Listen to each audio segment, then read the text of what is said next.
donné l'argent, on a remis l'argent à Ouattara et il a été aux élections. C'est pour vous dire, au-delà des tests, il y a des comportements que l'homme doit avoir pour pouvoir maintenir la paix. Donc aujourd'hui, la Cour constitutionnelle ne serait dans aucune fierté de sagesse quand tout le monde serait dans la rue et qu'il y aura le désordre. Il est normal que la confiance que le peuple a placée en ces institutions soit maintenue à travers l'entente qu'ils doivent tenir entre elles. Le Parlement, la Cour constitutionnelle, ce n'est pas la guerre. Et la Cour constitutionnelle doit surfer par rapport à la majorité et par rapport à ce qu'il faut là-bas. Vous ne devez pas arriver à une situation où il y a un jeu de ping-pong, alors qu'il va trancher quand la décision de la Cour est sans recours et quand la Cour ne peut pas, elle, aller voter les lois à la place de députés. C'est pour vous dire que la mauvaise gouvernance démocratique nous a conduit à une crise politique, à une mauvaise gouvernance politique. Il faut absolument que cela s'arrête. Et c'est pour cette raison d'ailleurs que nous, nationalistes, nous avons déjà déterminé cela comme un obstacle pour le processus démocratique en proposant déjà un outil de règlement de ces conflits et que nous avons développé un peu partout, c'est le coefficient administrable parlementaire. Ouais, donc, ce qui est sûr, c'est que nous avons raison d'avoir peur, d'autant plus que les décisions de la Cour ne sont pas et des décisions où on peut recourir à d'autres institutions pour pouvoir revenir là-dessus. Voilà que les parlementaires insistent, il n'y a pas autre chose que le dialogue. Et le seul pouvant conduire ce dialogue, c'est le chef de l'État. Lui, il a été élu par le peuple au suffrage universel. Il est au-dessus de toute cette mêlée. Il doit pouvoir prendre, comme ça se fait, en utilisant les potentialités énormes de ce peuple, à aller au dialogue et pouvoir régler le problème. Il faut qu'il change de méthode, vous voulez dire? Il doit changer de méthode parce que dès que vous êtes dans un avion et qu'il n'y a pas du tout de problème, vous êtes dans un système de pilotage automatique. Mais dès qu'il y a des perturbations, vous reprenez le contrôle. Le chef de l'État n'est plus dans un système de pilotage automatique. Il doit pouvoir reprendre le contrôle et donner l'orientation qu'il faut. C'est lui qui doit le faire. C'est pour cela qu'il a été élu. Parlant de méthode de René Agossa, nous allons parler de votre mouvement. Le nationalisme, c'est un parti politique, c'est un mouvement politique. C'est quoi? C'est un courant de pensée? C'est quoi? Le nationalisme, c'est un mouvement des audacieux, vous l'avez dit. Oui. Et le nationalisme, en un mot, c'est juste le regroupement des hommes passionnés pour le développement de leur pays. C'est ceux qui sont passionnés pour le développement de leur pays.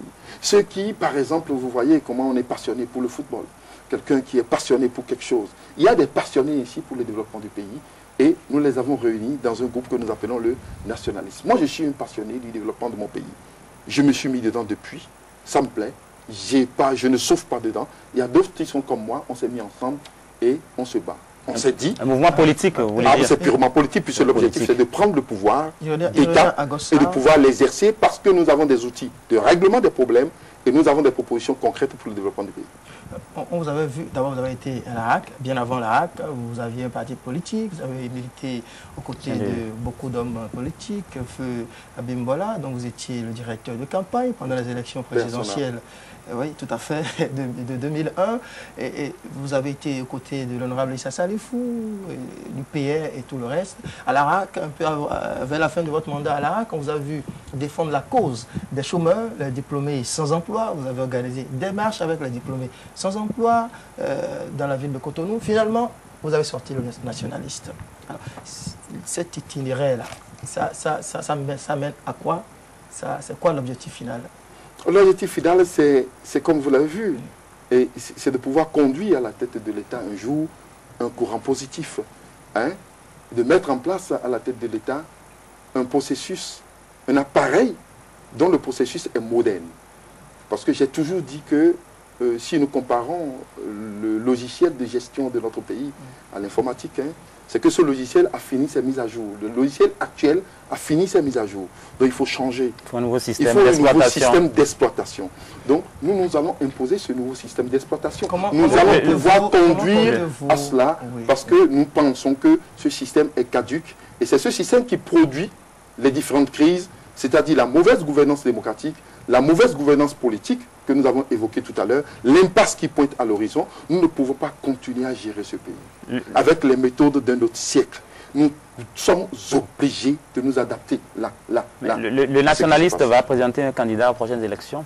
Vous le saurez avant la fin de cette année. Alors, vous aviez à l'époque, sous le général Mathieu Kérékou, dénoncé les forces de l'inertie.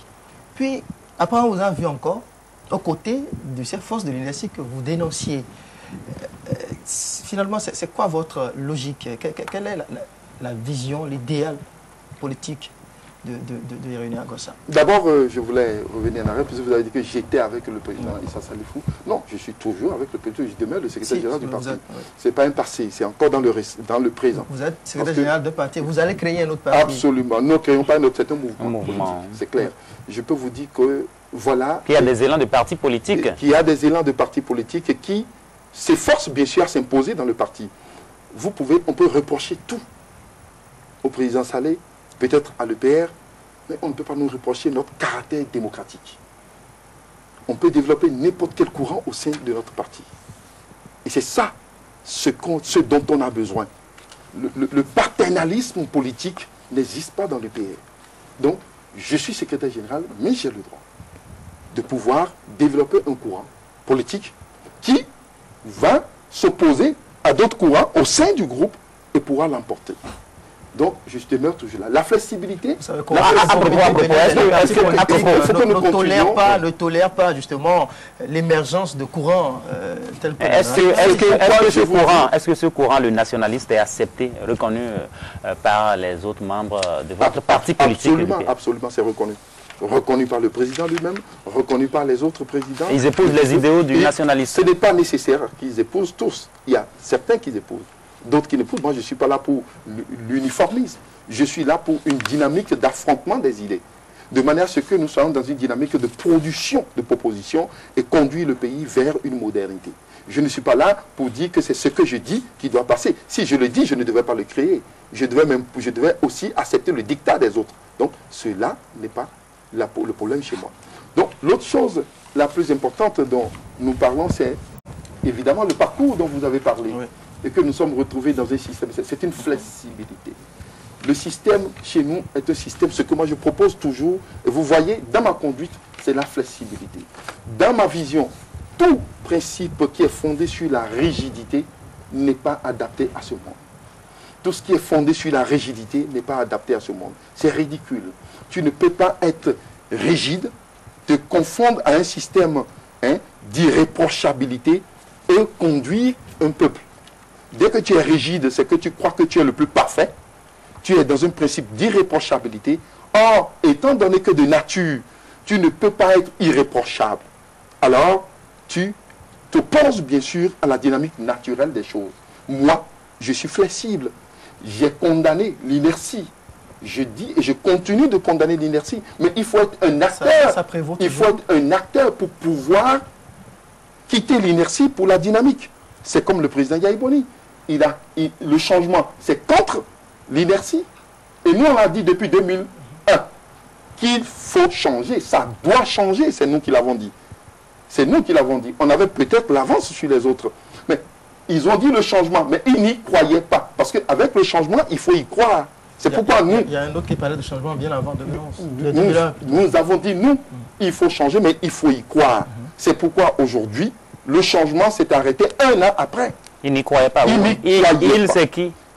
Tous ceux qui ont évoqué le changement, ils n'y croyaient pas. Le changement a été rattrapé rapidement un an après. Donc vous suivez même le processus de 2006 à 2007, c'était le changement. Mais à partir de 2007, c'est fini. Le changement est fini. Le changement a repris le rythme. On a chassé le naturel, il est revenu. Donc ça veut dire que le changement n'est pas possible. Ils n'y croyaient pas. Ce n'est pas que c'est impossible, c'est qu'ils n'y croyaient pas. Il faut y croire. Il y a des sacrifices énormes. Et quand on dit le changement, c'est vous qui êtes les premières victimes du changement. Ce n'est pas le peuple. Le peuple bénéficie du changement. C'est ceux qui ont occupé des positions privilégiées. C'est ceux-là qui sont victimes du changement. Le changement ne vient rien faire de mauvais à un peuple. Le peuple est repositionné dans le changement. Vous faites du bien au peuple. Mais c'est vous-même qui allez refuser certaines choses. Vous allez vous auto-flageller. C'est vous. Si vous êtes pour le changement, il est difficile pour vous même de courir pour un second mandat. Parce que vous n'avez pas le temps de courir pour un second mandat. Vous êtes là pour les réformes importantes. Vous vous imposez un rythme. D'autoflagellation. Est-ce qu'on a assisté à ça sous le régime du président Bonéaï? On a vu, il n'a pas hésité à mettre sur la place publique certains dossiers de malversation. Du tout pas. En cause ses proches collaborateurs. On a vu arrêter des gens. Ce n'est pas ça. Ses proches. Ce n'est pas ça le changement. C'est un processus mis en place, c'est-à-dire le changement. Le changement, c'est de mettre en place un processus dont les procédures doivent conduire à la satisfaction progressive des exigences du peuple. Parce que, qu'est-ce que le peuple te dit s'il dit qu'il veut changer? C'est que ces exigences ne sont pas satisfaites. Alors, les exigences, ça veut dire, tu mets un processus en place dans lequel il y a des procédures qui permettent à ce qu'on résout les problèmes, les exigences du peuple. Ici, ce n'est pas nécessairement d'aller enfermer. Si tu enfermes régulièrement, c'est que tu n'as pas pu manager de manière à ce que tu puisses trouver des hommes cohérents autour de toi pour que vous puissiez supporter le risque et tout ce qui se passe dans le changement et conduire le peuple vers une satisfaction. Là, c'est toi le manager qui a mal choisi.